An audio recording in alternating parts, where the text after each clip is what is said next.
This is the beauty of ইসলাম।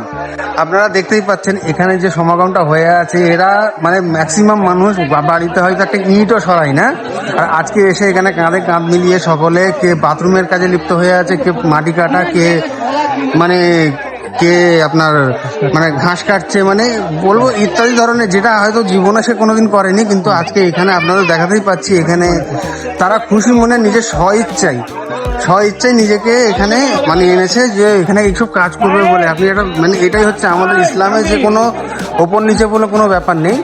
মানে বলতে পারি আমাদের ইসলামে যেটা মানে সে যে বড় লোক হোক বা গরিব লোক হোক, সবার স্থান কিন্তু সমান। যে যেখানে থাকবে সে মানে বলতে পারে নামাজ পড়তে বসলে সামনের রথে যদি গরিব বসে, সেখান থেকে কিন্তু তাকে কেউ কোনো বড় লোকের সরাবার ক্ষমতা নেই।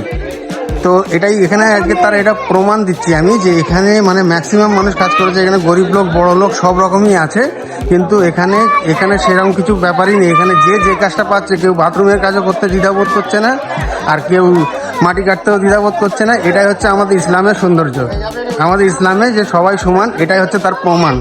আপনারা এখানে এলে সেই জিনিসটা দেখতে পাবেন। আপনাদের জাস্ট একটা জিনিস দেখাবো, এখানে এগুলো কোনো ইনভাইটেড না, এরা স্ব ইচ্ছাই এসছে শুধুমাত্র এখানে কাজ করার জন্য।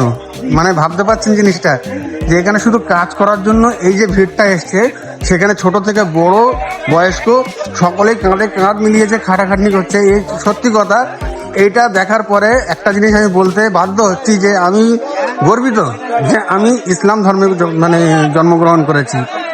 যে এইরকম কিছু একটা জিনিস দৃশ্য দেখার মতো, মানে আমি এটা বলতে পারছি না, মানে জিনিসটা যে ইসলাম কি জিনিস, এখানে আপনারা দেখলে বুঝতে পারবেন যে কিভাবে একে অপরের সঙ্গে কাঁধে কাঁধ মিলিয়ে, কেউ কাউকে চেনেই না হয়তো, কিন্তু কাজের ক্ষেত্রে সবাই মানে সব কাঁধে কাঁধ মিলিয়ে নিজের ভাই ভাই মনে করে সবাই কাজ করছে। মানে এটা হচ্ছে দ্য বিউটি অফ ইসলাম, আমি এটা বলতে পারি।